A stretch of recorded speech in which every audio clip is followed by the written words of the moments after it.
ولا لآبائهم كبرت كلمة تخرج من أفواههم إن يقولون إلا كذبا فلعلك باخع نفسك على آثارهم إن لم يؤمنوا بهذا الحديث أسفا إنا جعلنا ما على الأرض زينة لها لنبلوهم أيهم أحسن عملا وإنا لجاعلون ما عليها صعيدا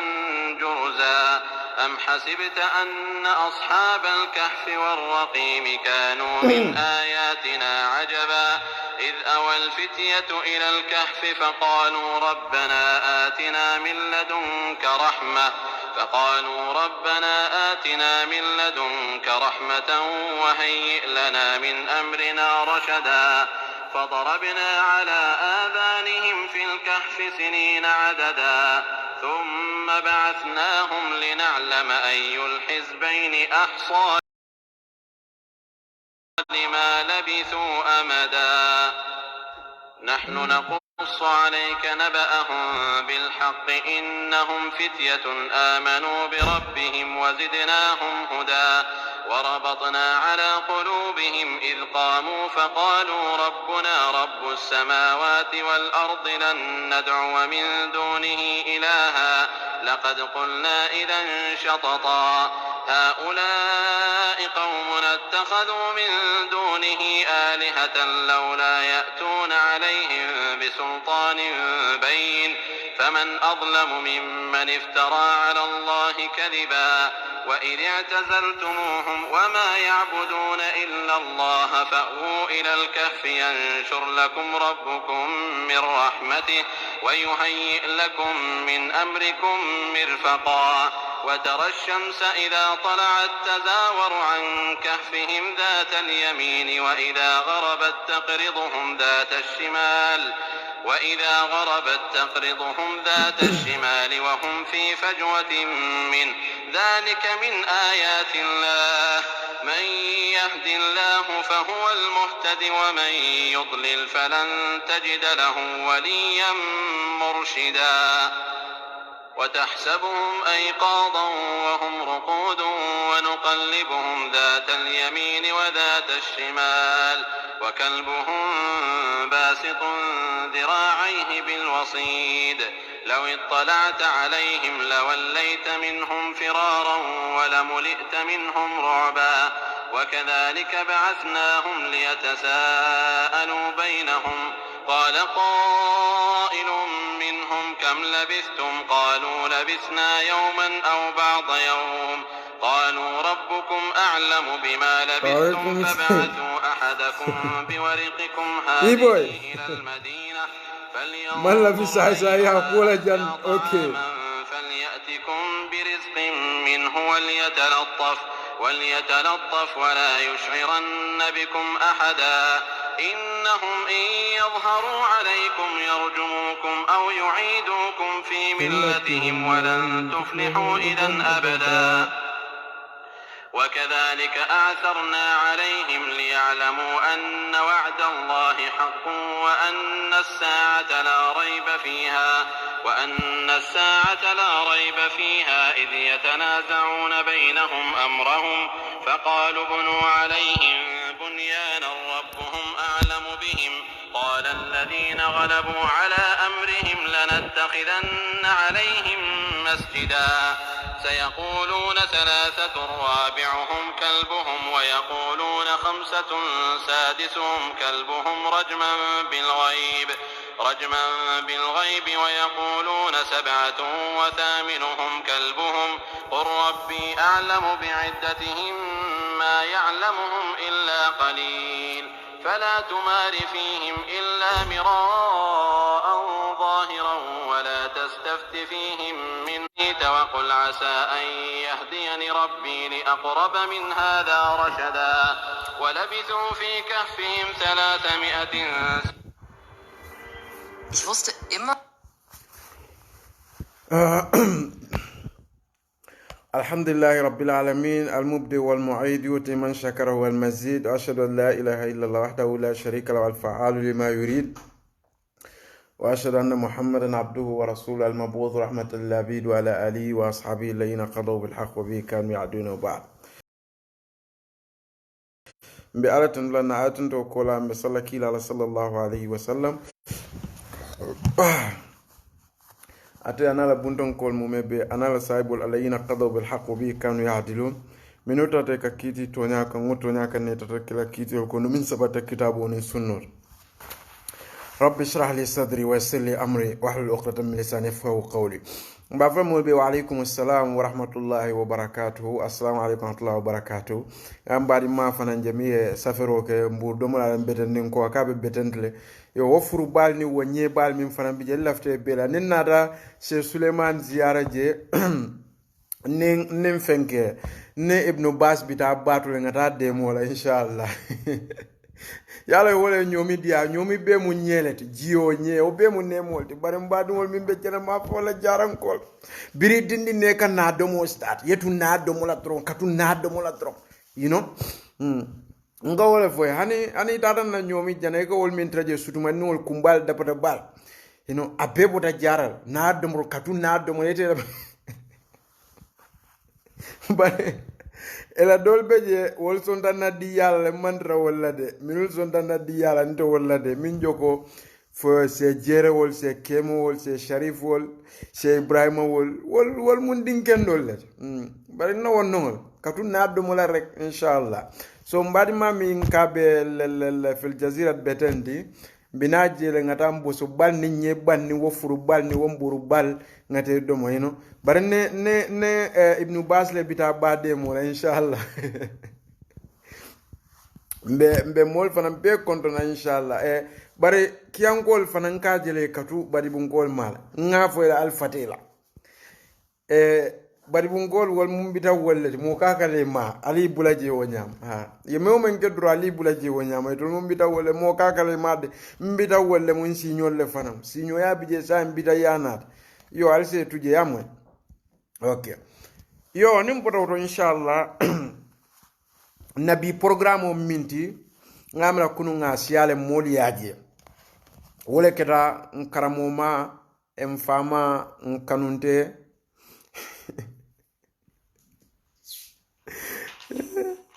yombare muso don ni nyima jarankol nyima jarankol wol kay wol isonda minul sonda na fanna di yala wol data je ngamin fo wol data je bari ñu no min katu na do mola di dol be je tulobe kolyari bi buke moy son se wol kenyadi mbo wolle inshallah coming nga me asia kunum bi programme be kala minti min be dendin nkaramoma mfama kanunte na alfa na kuwa be dino la karola hadama ya la karola badi ya la karola min keda Sheikh Muhammad Al-Amin Touré hafizahullahu ta'ala wara'a alama ala ya tanka aya sima so si jambala aya so jati kende ala abe doko min na dino e fase tuwo kan ala sa miya kan buray inshallah wa qajjala rabbi haqqan kontanda la kuola bake komi watu ngatu kontani ala kuola nyami wala nuzaki ala allah ahad wo kamala bawate fo mo molti min bukala fi tenturole bukala fi jayirola ha so wo mo kendoli jikoleti Abubakar Siddiq atale radiyallahu anhu atale gafo allahumma la tu'akhidni bima yaqulun waghfir li ma la ya'lamun waj'alni khayran mimma yadhunnun so mon mi yalon ko ila aqida bedenni wa aqida bala min jogo aqida da salaf salih wati dron ni e jayi safuko la nuridu minkum jazaa wala shukura inna nakhafu min rabbina yawman abusan qamtarira bi kata bedenni mom la min toura la ko walla mi yalon ko be sede ata la tilingola ala bete yala wa jalla man la yukhti hadama dingola balwo kono mota kere mi yalon ko amu masum mi yalon ko ite masum wo mari te kere bare kebani akata dino e baki akata hadama ya e baki akata Gambia banko e baki killing momi yalon ko dino la ko min beddendi londo la karola ka sabatindi ka kairo sabatindi molla dino to betel to daji kol to mewbe beddendi dino la karola amartaw la banko kan sanji tannim fula wo sanji tannim fulo kono amam motonye amam mola hakodomo amam monen amam banku dingol fayño kan dino la karola bari masibo keta dawda walla coco kuma ta dawda ase wulayata deda wato wata ase finti ay alanin kila fo moliya ke bani woman kanyan abe moli karandi kan alquran wala fo damma mu fi samante yalati mi yanu ko kila sallallahu alaihi wasallam ko khairukum man ta'allama alqur'ana wa 'allamahu albedo mo fi samante mi alquran lo amutay mo lon ndar الشيخ محمد الامين توري حفظه الله ورعاه mole matimi alon ko kitabo ni sunna wala muta wallahi hani mole mi alon ko e baluta nyoka be sate min do wa shahida shahidun min ahliya wal fon sediata jannin modol ka sediala min alon ko e namantra sate kilim fon barke bani bi mbala kumo sambala na mba pilela ay minvo o kolambe do fanana kumo sambala na mbo fanana kumo pilela woye minvo anim bawo momo ite ka diamu kafu kono ika wo kafol ika wolle malon ka won ika wolle introduce ika diamu nin kafo nyin ne ngole la pour mol yalo nyinu mum kafu sifalati itolbe mun kuoto ilafta munela alsal tulolo na bak so kenni wonya diamu ta kafo to yalla kabula alfani na ka nen ndiro sifa nya be la ka ko be la kan mimbe den nim politique wala karola kila sallallahu alaihi wasallam min fo da'wa fa inna mumtina so lafta min fo la woto ning ayatara womi alon kay wo kumo fo obe patiyele kono de wol ko ilafta molle marala soma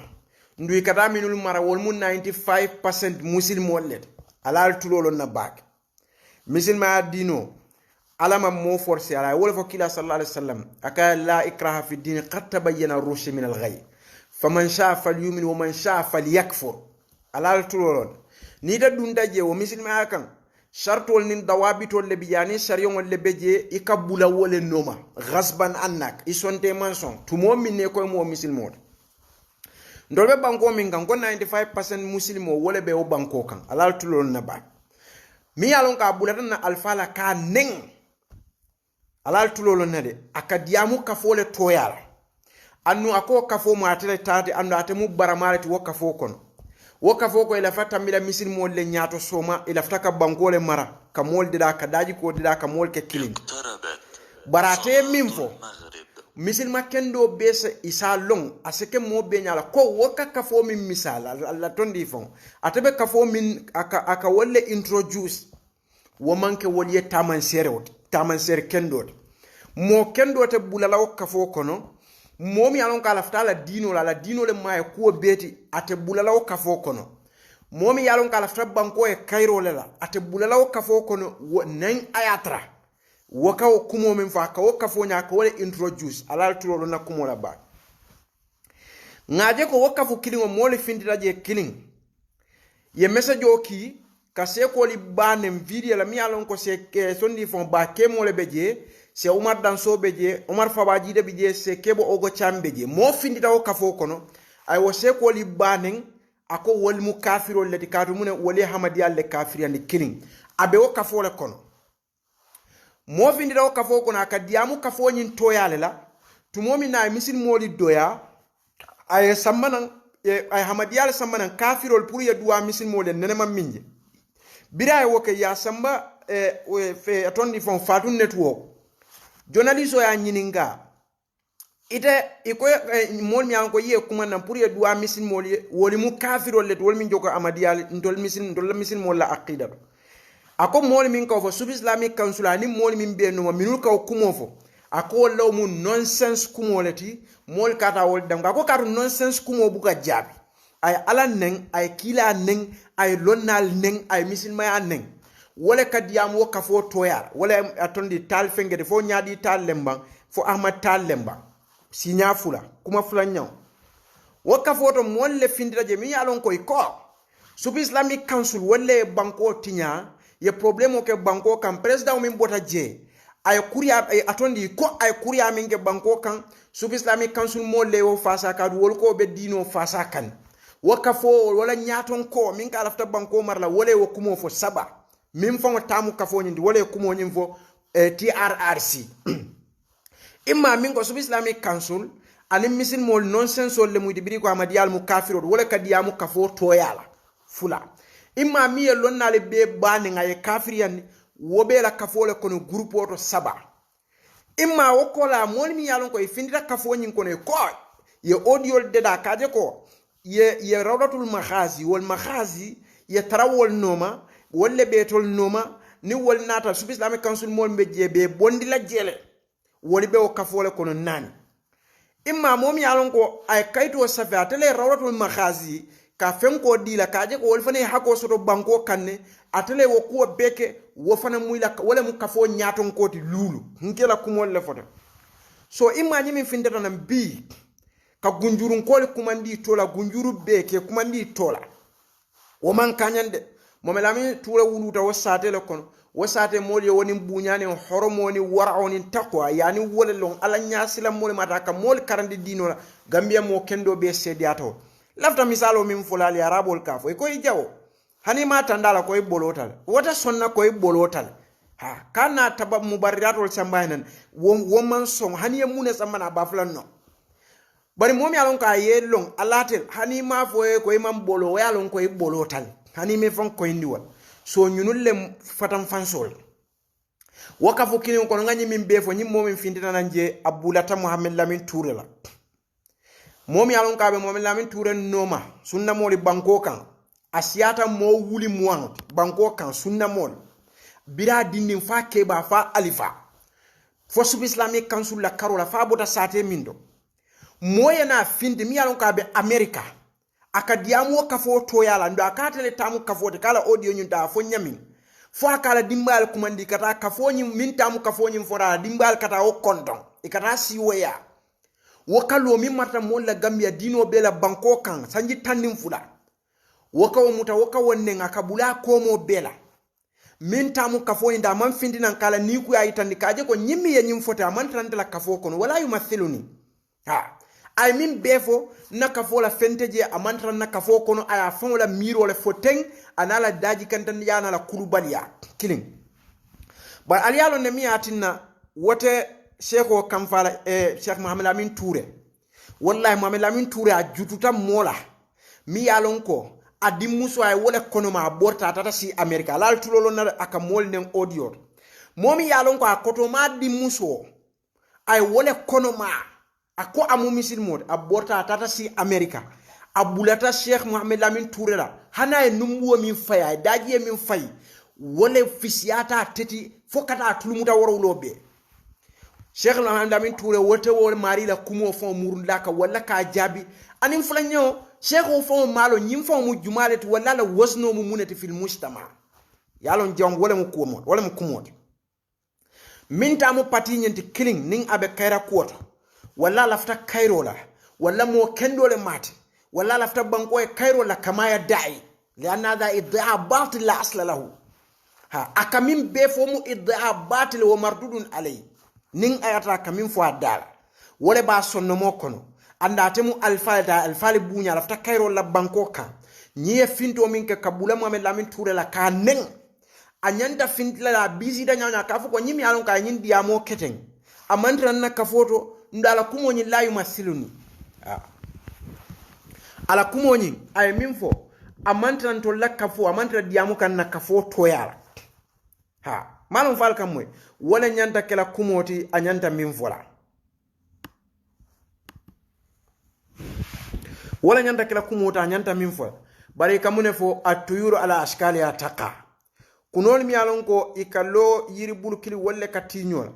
wala kumonyi abe diari tol bele ibele laftala kato amman findinan ka reddat felika o kuwala kaje ko amal lafi wala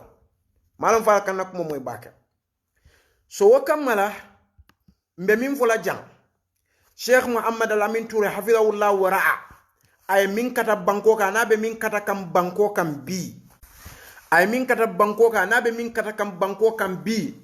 atebe momin noma min tamu patiti wama wokota fango keje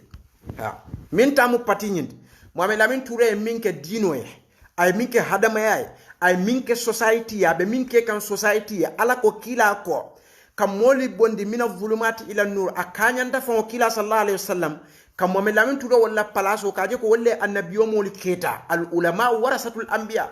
Mohamed Amin Touré wala fisiata woti Mohamed Amin Touré minke woma woke Mohamed Amin Touré ala ku kendo setula banko fa se tula fola banko kan hana ta ke bani mantra kering alal tulolo na bak annum barajo setro safari ngaye ke bani hana mantra kering fendem fo ay ku kendo min bara ila ayri sallallahu arda man alayha ndol mi alon kon kadiyam social media ten nte yusuf lem mol min bem fe iskatal jarre nabe ndol kara mole mu alfanyinti ayen karandi dino la ayen karandi daji kola min fisiata o beta ayen karandi alqur'ano la a sheikh muhammad amin touré billahi wallahi tallahi men kala wa rabbil kaaba momo be wakafo kono wakafu sifa kono moni mi yalon ko e kama shay khol nen e kabula alfalla mo teje mi yalon ko muhammad amin touré aka hafizahullah wara aka samato min dunga ka daji min fay aka numbo min faya man fisi aw marid ateje annumbe je sen kan namba murun kan nko ka fomi yalon ko ila keba ila alfa wala lota bulata muhammad lamin touré la ko TRRC gambia be nyatli ngula ko man sami bota jenu dina mo le kafuta wala tinyaro kilin wo mo faniyalete dino kongole mati hasidiya kumole mati ittiham batil la aslalahu kala kumole mati ka kanwol la mol kay man dalila soto min ndu wo mu fasika ya taman serolti comme ala wo mol wasf alquran ko nyami ya ayyuhalladhina amanu in ja'akum fasiqun binaba'in fatabayyanu an tusibu qauman bijahala fatusbihu ala ma fa'altum nadimin ha kenno nyin mol mi yalon ko be man sakunda sojarol ni tanol ni kol min be kita banko kan ateman kuma soto fo biya jamme fon lota ko dina mol imam abdallah fatina tanol sub islamic council mol wala ka fitno bay bango ka ya jamme da na ka be moli fala wala ka fay ni mo kilim fa joko ni manto bele fa ni akabe hamadiyali mala wala ka fay tuje ka dadda ni salola ko sida wala ka hani momin tarta bango kan ka alfa benen ka dino benen president ka complain ka fay ko fal ma jabe min ke kan sub islamic council mol ka fa bulaje mba ko nyin topatola fo president fon kamfata o kuwa biray wo ken nuwa samana asinda kay kanyum bula nyunul min ne ken nenten nin kombe ku kelela nyun ne ka fo ngetuje allahu akbar wala nakila sallallahu alaihi wasallam ya fo hadisu ta ko yakum wadhan mbali fatan la nga mirala fa inna dhanna akthabul hadith karu nga mirala imma ku dantam bala kuwa hasidolem fani afolalem fa waramolem ita ba mira la nyadile iman dalila sotoje nga mira nyinga min sota tanta asunyal nga mira nyi yemin fala tonyale nga mira nyina kote koten wala na kila sallallahu alaihi wasallam ko mbali fatan dilal yakum wadhanna fa inna dhanna akdhabul hadith atele muliyali be kunton kota ha hani bi to mo abe mon min nal kumo fokal kano kono kaje ko atondi fa iyattabi'una illa dhannan ibuka bula fenno ma foy la miro katu munen wa inhum illa yakhrusun andu ibuka femfo fata mu faniyat ke ba min tamu kafo kunton ko fanga ko sub islamic council wolle ko ya jambe ka dino le fasa wolle ko ya jambe ka dino le fasa abe sunno le makoy kam banko kay kafuta fe woto nyendore killing ay faniya fo kadu sunno ni dino fasa wo manke to nyendore atele bulata sub islamic council la folo wokola nyin jawa kalba ke ba ka wol min banuma wol nata bulasi no nyin noma alal tulon na bakade atalla kafun ala kafola diamu la ametal aya fo fatu network ko sub islamic council ani nyi mon yanko ka buleno me koy mo misil molleti e ka fay manya naka christian or congratulation la christian fenkola ani amadi al mukafiro la ko wol mun nonsense molleti andu wo mun nonsense ko molleti abu ko jabi wallahi وقالت اليهود ليست النصارى على شيء وقالت النصارى ليست اليهود على شيء وهم يتلون الكتاب fo atefango malon ko yahudoli ko nasaral mantra fenka nasaral fanan ko yahudol te fenka so muslimol be proud la wala ko la nyaadi le fo ke congrès la dino la ko woli dum fango ko muslimol te fenka woli dum ko yahudol te fenka yahudol fanan ko te fenka annu ata ala af alqano kona ko may yabtaghi ghayra alislam dinan falan yuqbal minhu wa huwa fil akhirati min al khasirin momo ya dina dota mimman ke muslima asiloti abuka mutala annu lakira lolu ngatabe kubo abe mo bonori won lekon ha wa may yabtaghi ghayra al-islam dinan falan yuqbal min wa huwa fil akhirati min al-khasirin qul ya ahla al-kitabi ta'alu ila kalimatin sawa'in baynana wa baynakum alla na'budu illa Allah wa la nushrika bihi wa la yattakhidha ba'duna ba'da arbaba min dunillah ha so alay wobbe fo andu ahmed tal ka fan kuma ni ko misil molem Allahu akbar ha bari jahilo le mati kato man fen karangala dino to man fellon dino to ha inene te misil mo jela Cristiano ye congrès la misil ma yakola Cristiano le malla kila sallallahu alaihi wasallam annun tollata Isa ibn Maryam la ta'ala ko annabiyo mole ha la ta'ala le bari toli lata Isa le malla kila ha annun nga Isa bunya nga horoma wo fongo be fongo nga wotuje Cristiano ni be bango kan ni man problem so ateka kumo min fo Cristiano kilima wo fo Gambia ndolla sa do Cristiano bi ni ka football kan na freno le moy ita ban nga ada maya ken ka ko beke bari nene ma fo Yusuf force en congrats na Cristiano fen ko la Yusuf congratulation inene ma wo fo ha ikana na kulidula to ni ka ada maya ke bari Cristiano el fongo ko wa qalat al yahud laysat an nasara ala shay يهود كو كريستيانو تفنغا وقالت النصارى كمان ليست اليهود على شيء يهود الفنانكو كريستيانو تفنغا وهم يتلون الكتاب so ite be misil mo forcer la pra mi ya wofo abe nyinna kafoleto alal tulolo na bakede nun to la banko misil ma yale be 95% muslim ndabe nyim banko minga Merkel ala patito hizb atondi fa hizb demokrati al masihi ala patito mo di mala mbo fulale nyaadi to kon kadu mamul barala patito mo hizb ad-demokrati al-masihi ala patito mo misil mol mi anko nyim banku dingol le muyti wol man problem soto ko wala ka findi ka foko Merkel manyana kala patito la wala kadu banko nyina aglabiya man ke misil molti ha ila banko la 95% 99% amanke misil moti anu misil mota keno la jam president ko ata keno la American England wala president nyami bari misil mol min be o banko kan woli man complain wo kola and woni wo Cristiano man problem so wo kola fo ila banku moli ke la banko to la hizbu demokrati al masihi ha alta Greece jibe mini alon ko wolle ka Greece banko mala abe mu nyim fen ko le ta ton di fango ambe nyina le to ni orthodox so le ni orthodox ha minul ya lon ko ka Greece la hukuma mala abe mu nyim masihin wala mi ko orthodox so le muiti Merkel la partido hizbu ad-demokrati al-masihi ndo la banko nin Cristiano man problem soto president la tilingo bring ay million sabadi sub Islamic council la amuta ay million fuladi Christian council la wo mu tilingo lati problem man soto je anda nyanda dile la wol fana na akole mo kadu banko dingol le muyti wo bete ata baki anyanta wo kelale isa je tarabu do se traje kairo e sabadi banko kan ha bari nyimi bebe kerin Christian ne misima wallahi mbe mo mbe fondinge beje aben na sate balata be mane ntolbe ne makungui ka fay jaw alsala ko be ngatof Cristiano le mat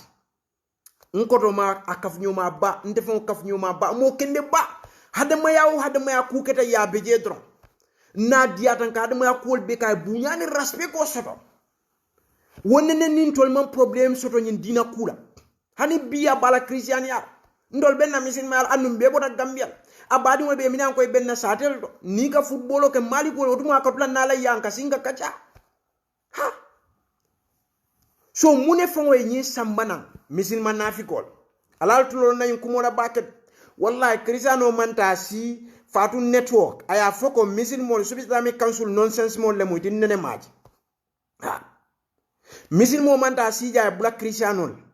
bari ni almame tal min finta diamuta abe kebani na patile kono kadu kebani folole lota ay sub Islamic council tuma kole mamminke ame tuma fenna fo dino kongo kadu mi yata sija ni ya nyinin kaminna womu ay luwa min tinya tata ko laje ya nyinin ka wala ni min ketaje mune keta sifo dina kuot bawet la do ko mu la ya yalet ha mune keta sinaman ke hasidi ani hekdo ni jawyani dina kongo yalo ni aliaje nkanyim befo ning aliaden kanyim befo ke banin ani mol min ka bulanu me ikoy laftam maralal annun tol mum misil molleti andu ila jawyani la konnante ya tandi misil mollale alanan banda foy pare video ni audio to mankalleka alal tulolo na bak mankalleka video ni audio to fo atata futada martaba to sain ikabula molla alfal ni na mashay ko leke nen womo kin wolle koy kana ila fta murra koteke kawo dino alfali mutake mara ngo obe keno la ba momi an ko abula ta momi lamin touré la mi alfa min joko gunjura tlen gunjuru bela almamoti sa temi be buñara ko gunjur lon nan mi alon koy bota gunjur be lorin dino e banko e nyamin gunjur se Aisha Dabo be gunjurun ko hafiyullah wara se Ismail Manjang gunjurun ko se Hata Boja Ustaz Omar Bunje rahimahullah wol mu gunjurun ko leti Allahu akbar se Muhammad Amin Touré min marra subis dami kansu sanji tanim fula gunjurun ko le mat biyat len gunjuru bela almamot mo min ka finti wakate tamu kafo minti atele tamu kafo nyinti abe siri America kabulawo alfala hormona la bunya be society ko nyamin Gambia kalo kene bato ayanan bayanan kaneng misil mol be siri tulobe wala fay ko audio seni nyoy wobe kafole to kafo mi alon koy laftan na banko maral kafutie fon ko audio mo abe deira kan kado atele fololo tay wo subistami kansulo alfal ke do yake beku min jawyata misil mo daji ko to fanya fo ka wuriyala wol kamam sila mamadu TRRC ha wallahi alazim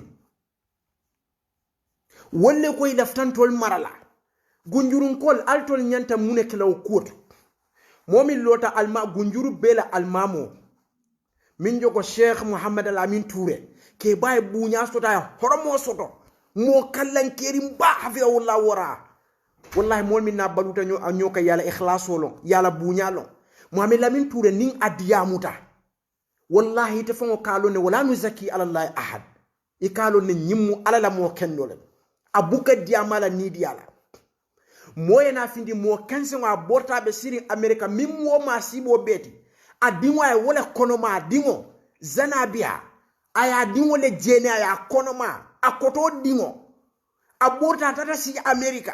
woka ka diamu ka foto yala wala kabula mola mimma tan na dino la banko kan sanji tannim fulay ala nya silango keje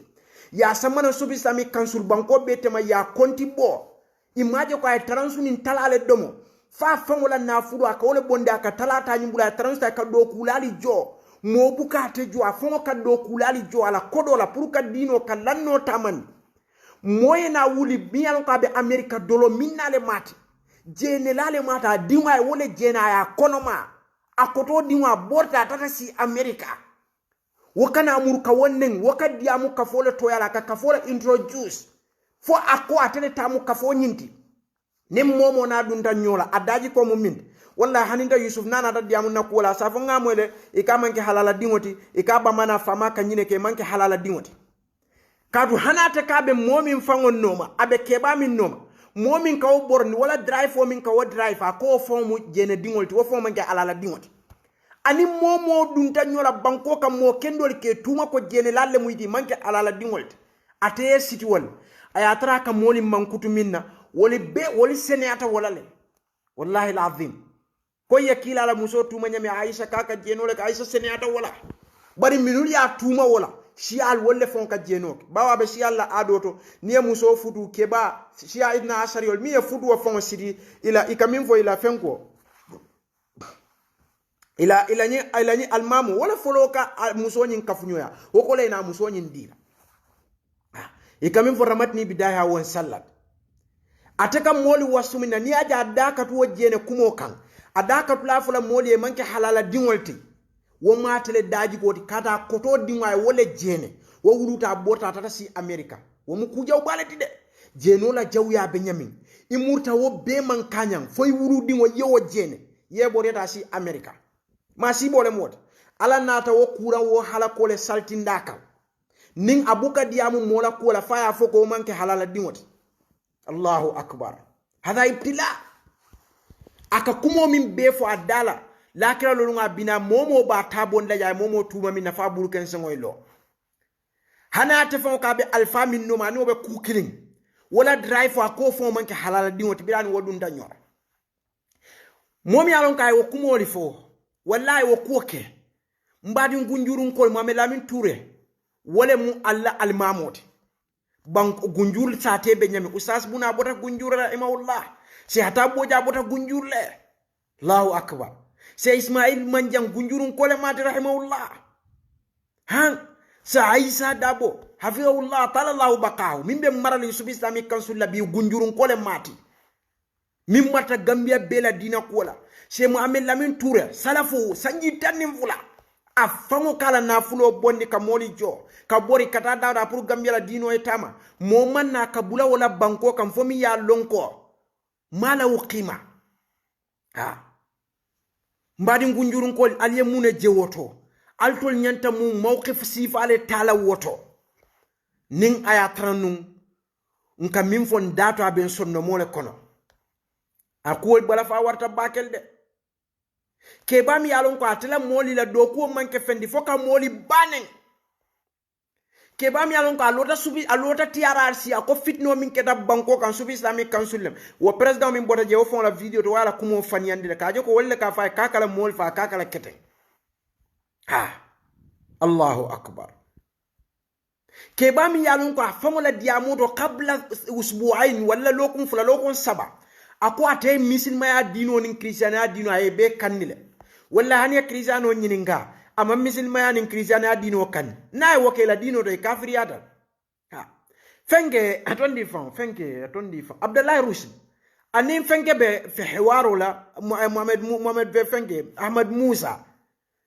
kenno do be je egyptian la akaye ko ite ka christian le kafiriya akaye ko ke kafir akaye ntela dino to imu kafirol let akwe min fo lafta fitno le wulinda Egypt Abdullah Rushdi kay ko lafta Ahmad Musa ayeta Madinatu Nasr ay ta chojo do baba min bija sambana na e programme ko nga iwaro akaye ning ako manke kafirote Egypt la luwa semuta tan soro biriya baba samane sita teleto dunia benya bala Egypt mo million kini biriya muqaddima di foy pareta Abdullah Rushdi ako e baba nyaka ko alla dinor ndamo misil mo fo mu kafirol aya fa istaraka e mu kafirol ti kadu mu misil mo to la dinor e mu kafirol Allahu akbar ada misil mo be ja ko Abdullah Rushdi wala fa fitno le sabla Egypt kadu waka fo christianol wol mu kafirol let ha bire ila baba faunata ko ay ko Abdullah Rushdi ta mu kafirol ti kadu manke christianot akaye nyaajel wala na nafikol fi dalakil asfar minan nar hani kitabu dunkeli tolle be tarawol dimba duma wo munafika ala jaw yalati woke bañi na lota janni lokun saba ko christiania ani musulma ya be kandile ay o kiling ay musulma ya doya ay alala kumo fanyandi subhanahu wa ta'ala katu musulma ya ni christiania woltenene ta kanyan nola birin ala ya fal kwano kono wa may yabta ghayra sami dinan fala yuqbal wa fil akhir min al khasirin say wala kabinete marala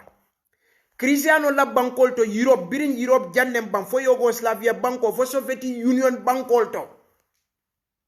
muna ne buka son pour jame ngoy lo mimbarol yeke jame ngol la wadanol kake jame sorol jumale ne jame sorol je tuabudu hani jame mbam yalon ko be jama jan kolon ika wadano ke jele koloni be dawde ka moy ban ha alnene ko moy le ban kadu wol ko wadano aka mo ake silandile andu ni wadanol katu kela aka torolisi ale dundi molla misil mol mi ankoy be nyiro bankol to ja wol ne man finde problem ke wala kaje ko na jamol nyanta mimba fe nyanta sorolol sotulan jumala be to abdu sade to ja alla sade do jamo be je ka wadano fo misil mol man traje fo wol man traje mo jam man ke jamanol wala americanol alne ni ajer wol ye problem soto wala ban ha hani bari Cristiano la chojol be jam belon ka kuma jele belon ka kuma yibe dawde tulo be belon ka kuma kan akata kuma kan jel awas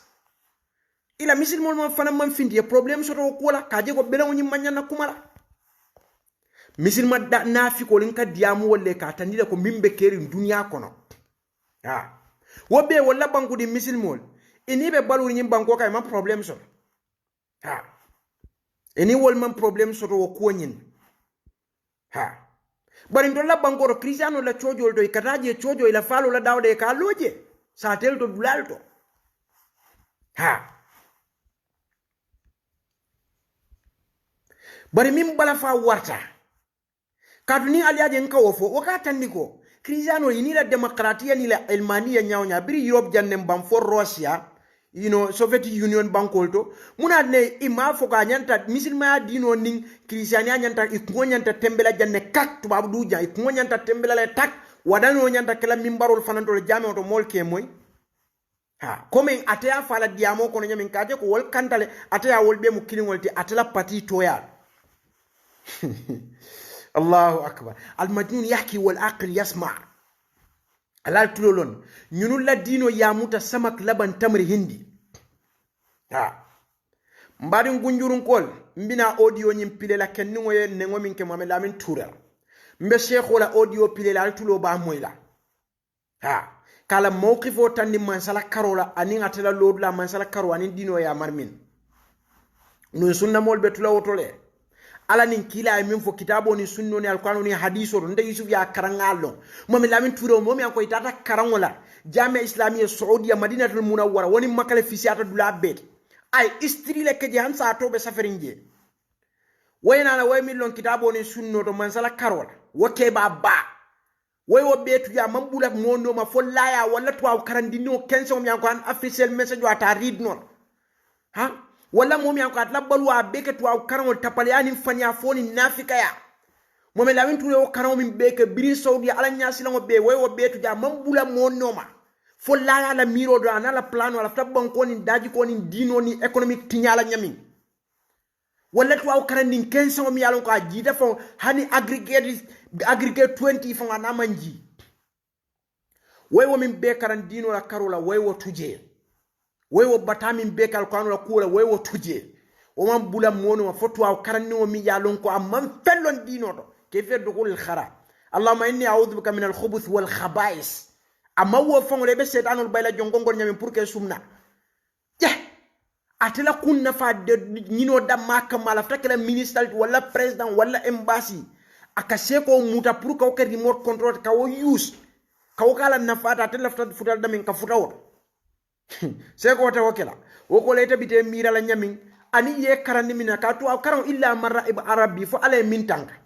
ha ike karandi sunyaro ni fania fola ni ngo fania fola ka to planol min fayla ani kanyi smartness school min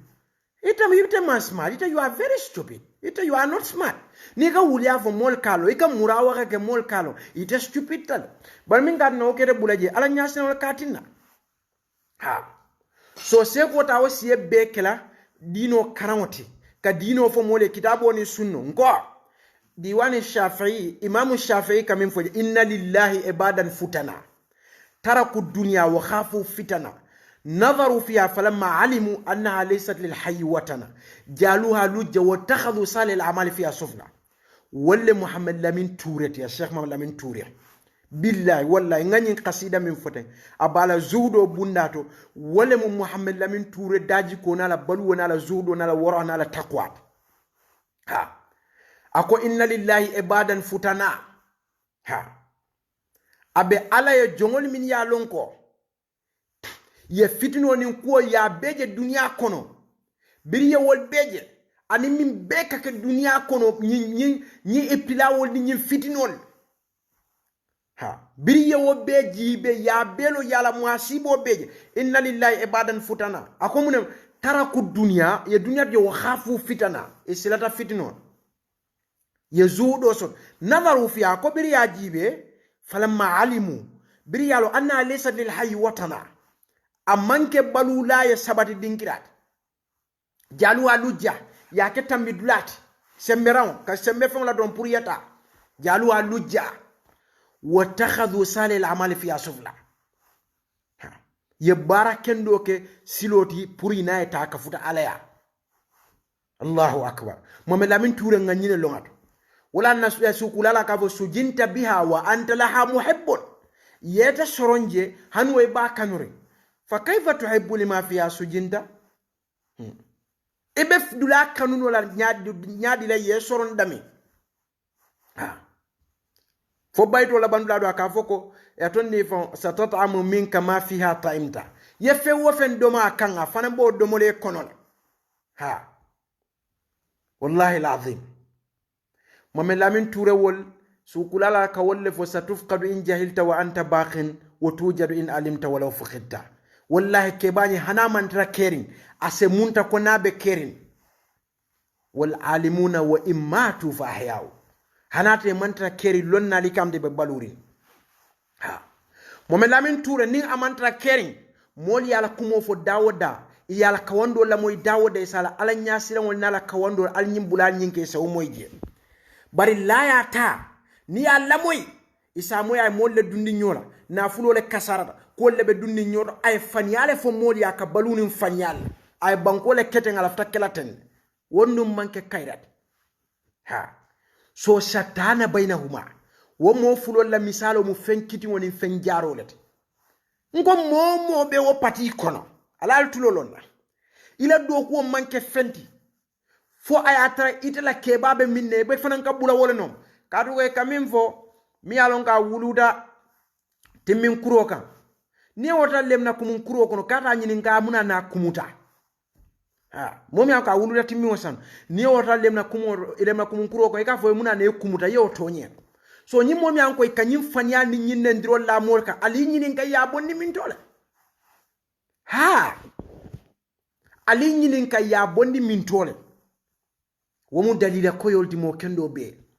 so wakamala momo la dino keta ila momo ila dino wala keta sila saibol tatanu wori mo kili naw mo kili ka serero ta ka fara kunte moto bida kunto fasi moto kuma kili ngala dino ta buka murala ha non tolgo wo dino ngata woli wo batani wo kole abeleta ndol nata ngatraje moko itina usla wokan fo momi an ko ala balu beke to aw kanota man fellon dina ko to hanya nyinin ka surutu ta'ara la ba fan senen la salo la tunkon i jamal beje malo ndani jamal le kakacha i dol beje kan nyinin ka mas ala la fan amange ko ka fo ko do yale barinte fo ka je ko ni ngate mu misil mo to nyama di yenta ni wolon nane ka du fem folo mi la wajibi ata misil mo kan wolen kela dino lo ha wala nani nyinin ka ko do lan ka jakal so mo sifa le fanan kana muru ninyim pati ko dunte ko la politique ku 15 ans e ka bulallon na la alfa miya siebe ke dino to patot ala hani ala salji mutaranjiye wala seniata te mari la asiata la kuranjiye wala ikara tara ila sate fangoto hani sal wurin do fanga buka keno nin dina ku be ndate kata sirin jara atene ka bulallon na la kenne ha masibo kelande so moli se hakilo tu bake nyin dino akole male futatanto lanko ni ko mo muslimote musani matal kadda biraka kila la saibo mutakafa na abulo kundu akafaye ko ndele mu kilati bam fo kila sallallahu alaihi wasallam wala kila ta kafaye ko iteta kutingol bentulo to mbuko mo ba kila ta sonta wala sallallahu alaihi wasallam ko atlem annabi mot alay minki fa ka bulol kundu ka singol kundu fanyim anyim bumbulu kensem balota lata bankoto kafa Allah maqtulum bidada wa shum adada wala tughadir minhum ahada waliyo kolya beta wodino we futetela ka habasha mimo Ethiopia bangoti ka woni Saudi Arabia tama misilmo liyo kolya min beta ha wena futa wodino ina futetela itema woni fem falling fo politician o bala politique wala dron kabula lonna la ke nen ka fanyala lonna ka wala telafta min ala kunna dia ko yewo tuje ala min fo mansala ko to alquran o kono kila sallallahu alaihi wasallam yavo ite wo be tuje fendem foto akarno nyina kunna dia ko bawa de smart ka du planol ni fengol ngo planol ni smartol ni fengol ma ka fo nga belo ne ngake bari ntol ta kala ka du dino lem fatanda bari tata wolonna na rete siebeke SES karaw ni mas wolleti you know eza lifi sere kunda is Mr. David asin to beef chicken malo nyadi lemba Mr. Eb malo Mr. Eza afu malo nyadi lem you know big farmers in lame yi malo nyadi lem ite wo beke wo karawti ite wo lonno la ni te abeke Interpol karawt wa economic ko la fenko nyin ite kay fe bo lonno la nyadi ita lonno la ite wo lonno la na dete la baluwo beke americanol ke pare nyaadi ka kofi mi nyaadi de tuabol ka mitno ke nyaadi tuabo ka mo fengo tamino di mola nyaadi le tuabo ke costume nyaadi nin tuabo be diamola kalo nyaadi le ika keno tuabo ti nyaadi le atata le fo akatina banko ka moli ki tuabo kano ka millionol dile itol buka fen karang fo misal fe ninko Abdurrahman nyin tusi paper na nin tuabo be sin tusi paper ka nungo fita nyaadi le wol ka woda mala karang sangi tang ate murla banko fon ka tuje wala na seita fon yakimi na kasilo de wala ka mod operate fon ate wonor nana ta wadu muswalo taba nungo fita do ay wala karan to abo ka nungo fita nyame to abo ka spexo du nyama kallo nyame so ni wonata fo se fanya fa be balula nyaadi le ni man se plano la ni nyama ba fula wonte nyaadi nyami min bala fa kana wara momi an ko asiye be ke dina karo alquran o tanka min joko Mohamed Lamin Touré ngo jamme islamie ila history ko Mohamed Lamin Touré to be je so Mohamed Lamin Touré o min be karan comme sukula la kamin fo itela lon wa in alqaqa fahmuka fi mahawin falaytaka thumma laytaka ma alimta ha na trete millo londo to mete nafa ha nganyin natanu hana trete malom fan wallahi alazim kadu wobe kala masibo let Mohamed Lamin Touré wo min be karan moma na te fere wala moma use for example fo momi an ko atata laya ala balu be mu laya ya le ka wuliya fo mo le prive balu ka mol tapale ya prive balu wala momi ay banko be la kodo le diala atata ta man fen karan foto wabo ka kofi mi nyama ka nungo fita nyami so wala bina oba fla se ko ibe krate ne kete pour atebe balu la nyami se ko bangata kela se jeju ka kuma kilin ne fo jang wato warin katula se ngana ko misil mo sunna mo sub islamic council ye karafa misil mo la amanal ni ye karafa misil mo la amanala misil mo la lannola ika ala la jibaay mum fo kitabo ni sunno de bulawol no ni wonda ni ko bula mo la kuna dia ko le no ini molte dia le se la ido nyintinya isa ken nafi ko isa jaw ya isa misil mo la ido tinya ini ala te dia le te nyimbe sotol wala nakira biraka ken saibo ya kay ko izat fi dunya yuhibbuka Allah wazat fima inda nas yuhibbuka nas ha ay wole fay hadith or bari moma wo beke dron fo mo kense mo tapale o be kala masibol wallahi momo ba o pati kono politique kensen o nte wo kuwoni na seko na alifa dina mo lonna alfa bunyari ngo mi yalon ko fisamantele mati bida dambe fala hasabona la nasabo anabe minna dino e do ko belala samato mi akadum mota pati kono min fisiata o samato Mohamed Lamin Touré kamindo billahi wallahi tala ka daje min fay seko ka salje muta je minna atele fisiata momo be wodulato itebe politique ko ta be dina ko kadu kila sallallahu alaihi wasallam le wof khairukum man ta'allama alqur'ana wa 'allamahu so sa seko min be karan alqur'ano kono kitabo ni sunno la hukmo to pour ka bulam man sannoma so seko ina wobbe tujede amam bulam mono ma fom yalon ko ajida grade 7 wala grade 9 nem ama exam o passal aggregate ikamwe ala abe place nyino la man sakunda wala la yale mati wakana waka wuliya fo dinot aka bula ka man sannen seko e bula wono womo masi bolati de ha wo manke kando fongola taman serot wakata niko seko fongo e min karan wojo ko sukula la kamim wa in alqaka fahmuka fi mahawin falaytaka thumma laytaka ma alimta ha ni la londo me nafa fa khairum minhu allahu kamim fo nyaadi de nate la londo me nafa fa khairum minhu wala fi sayata fo yikata jailon allahu qad jahilta Allahu akbar ha bari Cheikh Mohamed Lamin Touré nko molle min yalon ko nazaru fiha dunya falamma alimu annaha laysat lil hayy watana jaluha lujja wattakhadhu salih al amal fiha sufla so nyim yalon ko adinwa ay wala konoma nin ko adinwa ay wala konoma wala mu akoto dingo masiba manta mi jenola ha azani la yanke illa zani aw mushrika ha wala kana bula Mohamed Lamin Touré la kanen gunjurun kol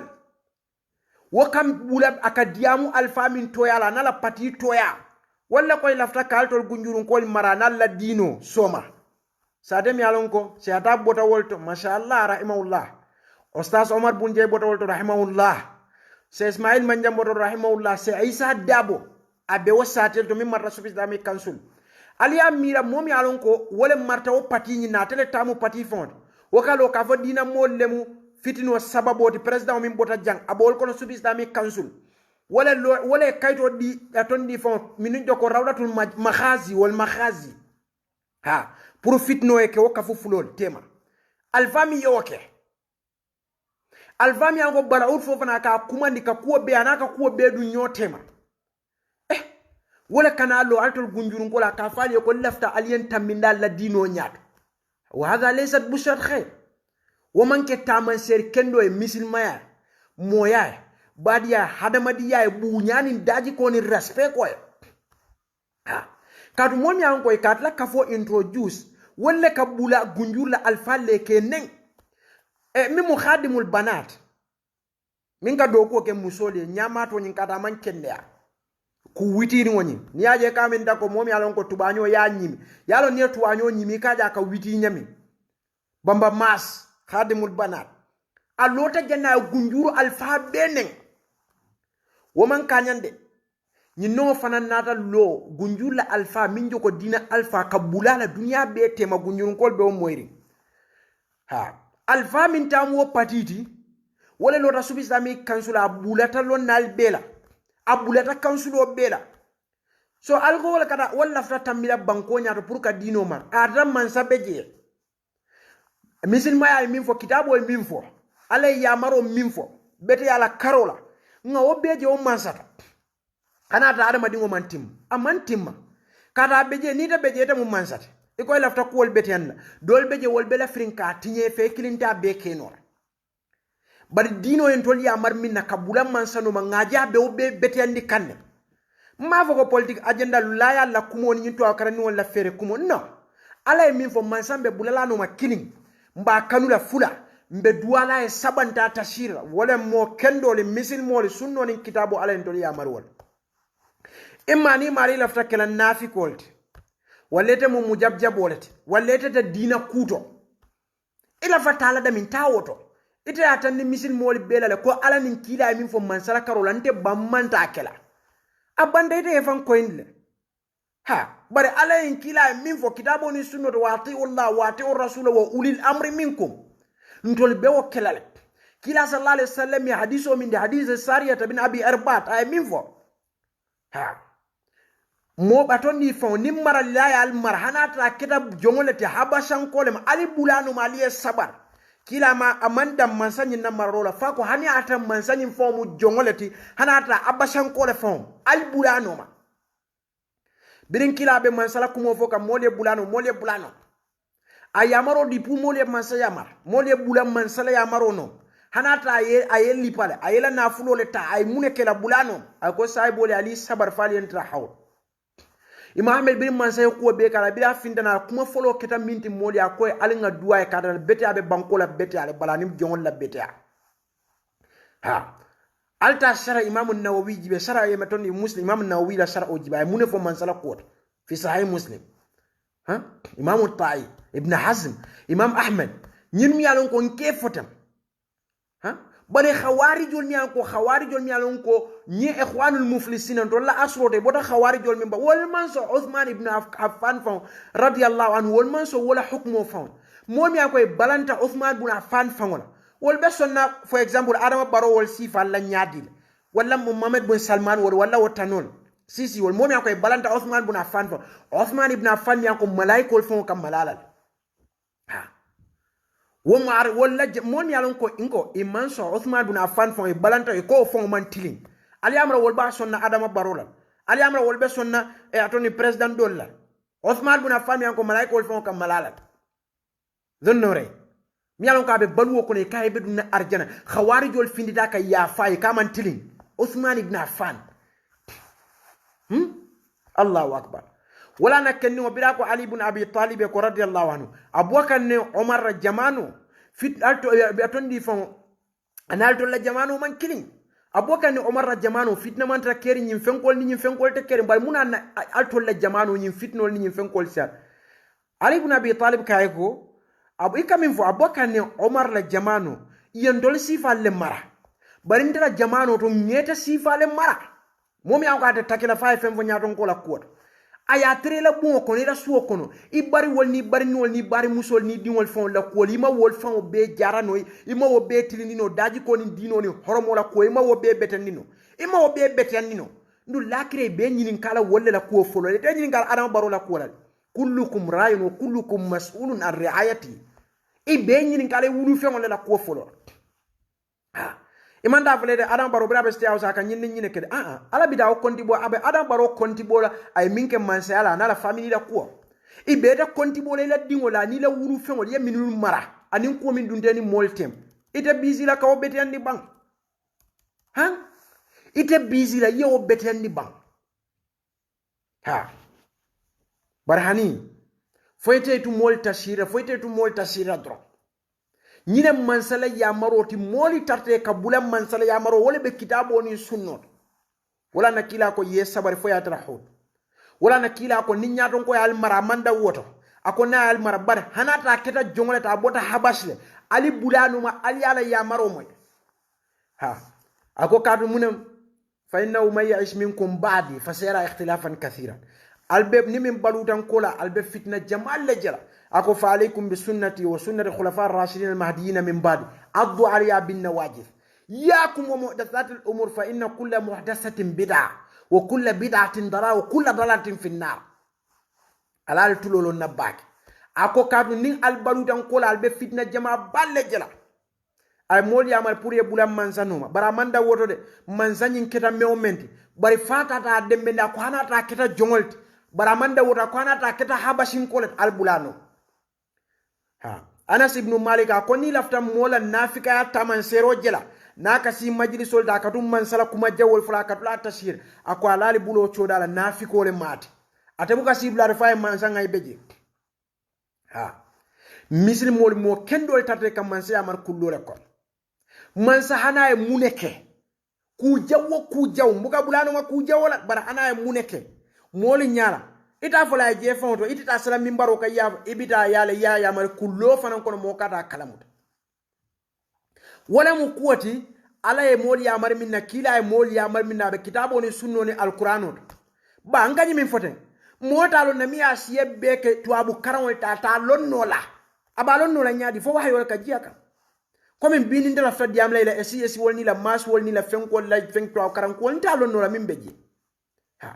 annun dino dum alay molle londi wo ko la min an koy bo tankala wala na kila ma fo mo bele ka dino keta hani kullu man abba dabba bebu ka keta bara ko hu lonnal wolle ketol keta al ulama warasatul anbiya no ala ko fasalu ala dhikri in kuntum la ta'lamun ali moli nyinin kam nyalon ko wolle alo ni atal malo inna ma yakhsha Allah min ibadi yakujma al ulama ulonnal wala ne ko ar-rijal arba mol kel mu kenan rajulun yadri wa yadri annahu yadri fadhalika alimun fas'aluhu wa rajulun la yadri ولا يدري أنه لا يدري فذلك جاهل فعلموه ورجل يدري ولا يدري أنه يدري فذلك غافل فنبهوه ورجل لا يدري ويدري أنه لا يدري فذلك مكابر فمقتوه الجنفار موفرو كلام يالون كالون نون أتيالون كالون أنو مول يالون كالون ومولون نالتا لا نينكا فلان ورجل لا يدري أتمالون ولا يدري أنه لا يدري أتمالون كاتمالون فتوني فجاهل فعلموه ومجاهل تالالون سبنيو يدري أتيالون برا أتمالون كو أتيالون فذاك غافل ومتولل فنبيو ولا تكتب ناني نيو أكو ورجل لا يدري أتمالون أنه ويدري أنه لا يدري أتفون يالون كاتمالون أكو فذلك مكابر ومفور مفمقتو على ناني الجنكاي على بلجي ngon kany min be foten ndol fanam barara kunale nga karan kitabo ni sunnot ni ate laftalo na tet ngo moyenta soso ka findi mansaka wala hukmo be jama ka datale watri esman jotna time omin bara mari na tan nyini nga janaba ko ka kenyadi akan na programme o jibe bira wo fonyelu min kay ko je nyim mashay xol mi an koy be findi da gambia lonnale birin saybol fo kila fo ala ya fo alquran ko ko mol nyanda findi la mansakan ite ko hani wodatal ite wolo nete ko wodatal ite wodandi ndata alani kila kamanda ama alquran karan jahilolem kadu mom man janaba kolo wo mu jahilol nga so ite wol be wulian ni ala wulian ya kila wulian yellon nal wulian mi yanko annabi mol keta so biita kanande nyinin ka janaba kola bar wo jakalo wata ko nya yalo wo mu polti koldi nduniyaji be fana wo mu molla right let to aw karan no a fonyeten akonya be kul ngai no aman kul ka tu man janaba ko no dami iman janaba ko no dami item man nyanna kadiamu fatwa la misil mol fon la kula fan frère ha foninge dobe je akala fta birin wo time ko be kera la fta mala ha ka findi man saka wo kidel akala fanna ay debate wol ngai ka debate ka hewaro ka dina ko akonya a ngai wota kala ya problem bari lafta lon ne ila karan la lebulo be min tole ani yemuna karan billahi wallahi tallahi yemuna karan kitabo ni sunno usul thalatha wal nim fenkol hani kitabo mi ya lonko ike karan atondi fon awol ibtidai grade 1 ni grade 2 wal kara grade 3 kan dino la karo ngani ni ngawla kono atemo wolon ate to karan ko bar in fact nga dipe ngai wo ndebita kamune fote ndeke de nyini nga mim vangola ni mo misil mot fem folo min date kam pour yewolo itema wolo ntani tebe debate no la dina ko la nyadile o jokole ko atondi fon fo cheikh l'islam ibn taymiyyah lembam fo jumale birani shialiye hewaro so baghdad shialiya kumandi je pour ina eta nyo ye dina kachak yaje so birata da futata je ay samato dunda adabo ko rasida jamen kon shial kay ko muna nete ka samato dundi da boko re kasi akoy ngamo e kila sallallahu alaihi wasallam la jamanu altol shial alka samato sunyale ni saybol yalandi jamen bunda e ka ye faniale kado kila jamanu tol man trakera ko yo sa albotami ni alte kering kadu kila ntol nga dino mutana wala bu ma ta ko rasul fa khudhu wa ma na ko anu fanta usal tol botamin tol awta tol mu fen kutol let dia moñin danta wolto ngaye ko ako hanwo in fact nga debate nun to akala non da tata fo university wasifa ngaye ko bari sa yite ban fello ila dino la court bari ngani tebe debate la nyaadi alhamdulillah fa abuka karanku so ni wo mo sifa nata aka hukmu fo mi alon ka bedendi mansala karol arabol kamin fon ka wala jime majnun yaki wala akal yasma nyama to kata dia mola mo kendol ba jibeka momi alon ko ba af koto ma dinwa wala jena konoma momi alon ka man fello ngala dino la ko to jalole mati jeno min jawyata jenol beta wala ke bara jawma ba fon ate wala ke katu ko munem akoto ma dinwa wala konoma momo ana dun danyola safo manke halala dino di katu ala ya te jarabi wala la ha tumomin na wotu ay wotulungo ke ala nata te jarabini wala nim momo diamta do kamira wol daji ko mu wala ngo alinda yusu soma be finda afo manke ala dingota amoy ko ko mbama nim fama be ten wala ma jikot momin be wokka fo kono akata tamu kafoti wokka fa dingol kata ka wokka futie ka fuda wala ka wokkonton wala ko akata mala alto la dinol ndala fta demokrafiya la sambala neje mim folo ka daji ko ni dino tinya a musulmanin kafiya ate ya wolbe mu kilingol subi islamic council la mol wole fitno le ko ya jambe minken wol kata sababol minka di amala ka foto yala wole ko hamadiyal wol nim fenkol nin christian wol musulmol min ko la ko fo kada subi wol mun nonsense wol mbadi wala dino wala mu ila rasul malt wala mu ila ko be fay be sonna mo sifa e maraba bil aql wal mantiq ni atete bela dino la ko te manke politicien ko wite oto kadu alako amantol de da fenka ma fo abato ha naka misin manin christiania obe kandate yala afaya fo na european ya fo jamengol lo mol ka wadano ke mol ke moy kadu chotol berengol kadu kumalale ha so misil mol fana kadu misil manin kafi ya kandate yala misil mol fana be jande mini alon ko jandingol le moy ha i jandingol le moy ti mu jam molle ha hadin defo la musobo dol kono jam mola mat anu misil mola alhamdulillah muna na manta yo ko fight kaje ko tol mu jandi wolle idol fana inyanda kai wadanol ke jamol ka muadaral kumandi mol ka muadaral ke blato ay na wo fu kitab dun kele bar wol man complain wala ha karun da fo ne mo moy abdurrahman fona ka fo ko defana mu jandi wolti jame wo nyanta lola wadanol ka keje anene ma wo fon kaje ko ntew jammun wol mun to la hakol anene ma wo misilman nafikol wala misilmol batandi ni elmaniol ni mustasriqinol miango ike fan kumandi misilmol la wala misilmol batandi katambi kitab dungel fan fo aliye wolo ne falma wolomba ha ke banyin ani mol miango e banoma ay kumo min la sub islamic council kan ani mol miango e banoma ke sub islamic council mol ne ke kafiren mohammed lamin toura la numbu mi a fay wala fisiati tolti wallahi sama to min do akunduta julo wala fisiati billahi wallahi tallahi numbo mi a fay wala fisiate tolti ala ya kadu fisamante ya be wol ha ala inna awliya allahi la khawfun alayhim wala hum yahzanun wala jumat alladhina amanu wa man kanyande bar wa kanu yattaquna tata kasila ala nyasila na molle muyti ha sain mina mawla min tourela audio pilela ay minfo ani sunna molla aqida be nyami mansala karola ala len tol ya marala kila le ya marala opposition wala la ya te taraf ila fanya fole kabbalu wala ila la ya pour ye balu la ya kan walla ita mari ka banko le ka plano le walla to karandi furin kensan wala muyti kadu mol be ko mi yalla ko fisiyatan tete se ibrahima wal sifa to karandi wala bari mo kende ba a tele fisiyatan tete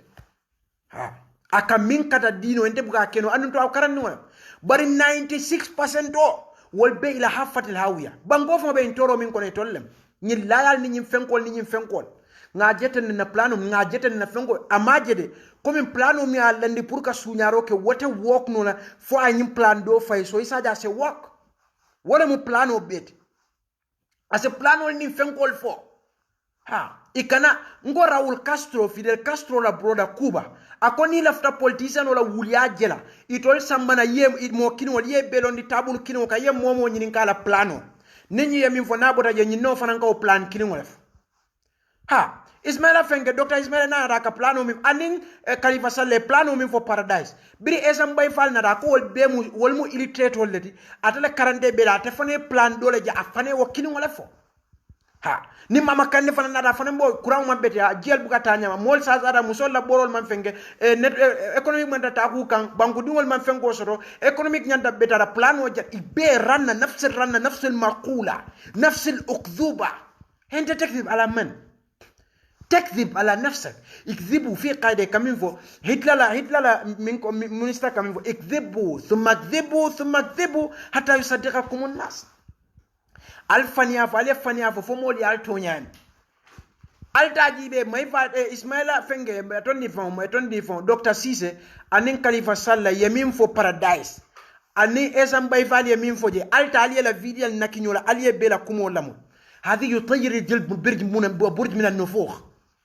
ida fon kalon ne nyimu sharo khan na fimolti ka fo mi don ibu kalon akabanya di la be sama laban tamri indi ha abem wolti ha wa nafs al maqula nafs ran e pol dizano mi anko be bango gan doy wol ni Khalifa Sallah wol ni ma janko wol ni wotanol mol koy karantale nyim fenkol e da val na tribula killing ako wol be mu jahilol le ali to akarni wala khubsoni la nifaqo jel atele karanda atele smata kadu mun atemu loyalty ha karate mu loyalty alkam moy bakel so wala na alayen dol yamar minna kabula man sanoma ka bunya ka horoma ka duaye wajibole misin ndun ka noma fil ma'ruf wo wajibol ku kendo kan ka noma wo mu wajibol alta Sheikh ibn Baz la fatwa jibe Sheikh Uthaymeen ibn Azm wal Imam Ahmed la fatwa alta jibe alta Imam an-Nawawi de sharh sahih Muslim alta jibe alle fongo e moli amamina alquran to nassana e mune foje wallam ulatul umur wal tani ulama ke bule noma so bari mo kon tol kara woke wallan kada fo mi yalon ko abala na fada male no nduy bede konti bole yemin ko to alala karola yallo wo foje ngo momo sunna mo muyti mu kitabo ni sunna ka bulawol no may lafta banko e kairo e lafta dino e lafta society e kairo la bula mansanoma ha ka bulano maka duaye kairo le mu betiyale maka kairo samana banko ka wala sunna mo la aqida so imma min bita mirale bita fola ibita plan na nyaadi plan wala bete bu ite intelligent ba wala to karani wala fe kadu intelligent nan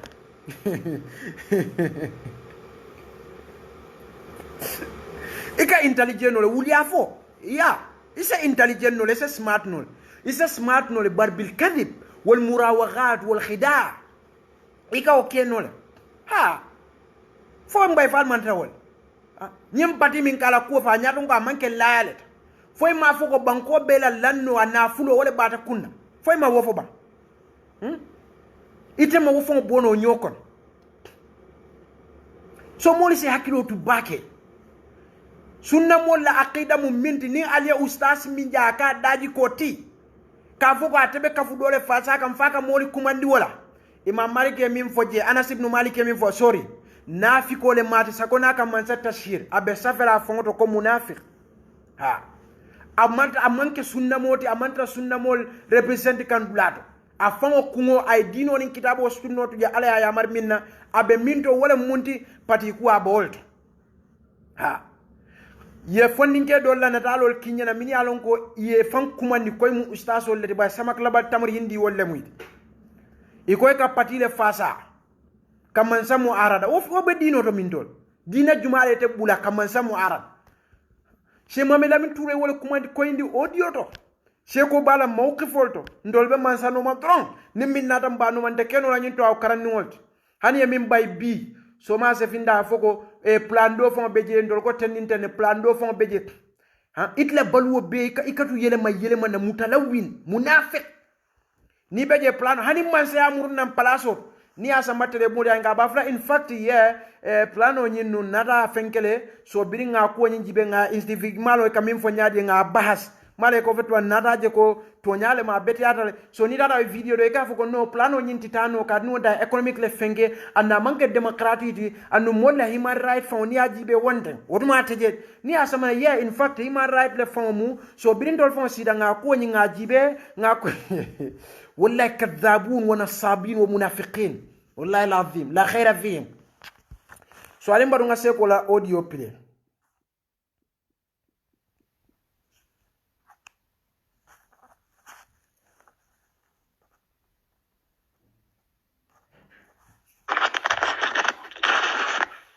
adu wala muto nyaado wala ket bara kuma yata puru badi ngol wani misil moli salong minaketa mbe suwo kono mo nata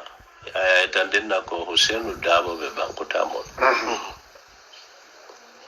abe kombole nyi watu alfalu almamulu ani majlisi telu abe wala kondonka bi abe potala gunju lafita ifana se mabe gunjur la sula tambulu wala wo mo gunjur la hakole tinkan ke imam ratib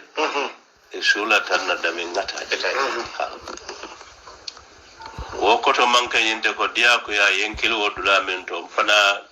ni bebe ko kil ndira wala mantala ko kil bari la hakolam bar han wo nyaaw nyaa ngay tan de ke la ko nyin drive o jele ana tan tele kam lafta ka jam folo ko indi ay mimvo gunjuru nkol la hakolam ha kadu almamo le mati ni akumandi dino to yala tele marta wala fayete danko ngani min fota misilma kendo be yalon ko to nyala ni mo kendo be fo al tawil wa tarwij fo nafikol mi yalon ko nyim politiko tata e sonno mo kuran ha wala na imamu tabari ka fo akom modol be je malo be wol jabina nyam foni ayol ikay aya juma ako fi qulubi maradun fazadahumullahu marada kuran be sonno mo ko ala ta kuran do kafuje ngani ayo dam man se jabino wol algam moy bakel nin aya traité musate bela almamot ye kumandi dina ko la dawoda aketa muneti hani politician do le benta je bari ye kumandi dino toyal fo yete dankuot se ko wakaran kitabo ni sunno ko lay wolon bari momi an ka siye beke tan stable ni SES gol ni mas karan leti wota wollon nola ngo docteur o min be leptano to operation o courant be dama se wolto fono bari sahih bukhari sahih muslim ye min fani alqur'an ye min fo ha atondi fo imam zuri ye min fo imam shafi'i ye fo madhaibu li ikhtilaf wa suru damin wo buka karal leptano ta te wollon no hana tatal docteur ya karan Sydney le Australia ngam fo alka moy ate wollon no la woto ngam momo la dula bunya na lo dula malum fal kam moy bakel so wakam mali se ko la jemo ila seniat bara arabol kam fo ko momi alon ka yekanu alakan ni ko yiye nyinge ni maki hani bam ime fan seniandai we alon ne ko imaki hani me fan seniandai ha ajoko le Aisha si alka tuma jenomen sunna mo be alon ne ko Aisha manke jenilat ndatle muminol bamat hani mo fo moy sunna mo be wolon ha kodi bari si aldu itol fo ma je safirin kitabu do ndui ma Aisha jala bar han wo yala kam forcé foy ka foy dala foy ka safila kitabu wolto ha so abole nyam Omar ibn Khattab radiyallahu anhu Abubakar kilani Abubakar ko latele fisiata molbet Abubakar dinni ngor rep amanke moti min kam musor rep ha bare sial kaka musol de rep ndun to ngalo ne ko Umar buka woke hasha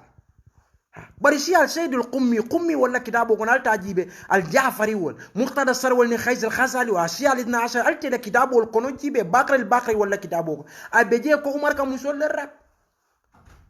so hani mo fo siawo bo fo lale annun tol nga lonne ko Umar buka ka man sula dalila fa wala je nga ne Umar bin Khattab mawk ha manon fal kam moy bak so lafta ali al hakilo tu bak ali se ko la kumo moy le je koital annun Gambia nga fale ko mol be je minya ko Gambia no le muyti bari wuluta asina le wala Greece la capitalo imama wolni mumol mu arresto wolni aflaton wolni betalimus wolleti filosophol yura wijuna kula shay ikatar wijo kele foy kamra hani bari woten tonya kay wo ikamen fo sulu bo afolo akarta finde nik na meta koy ikarta jarabe koyrim fes ha ni ma korosi kuy kamra bay ko le fon ata sulu bo lam nu ba koy tala nata koy le fer al ngata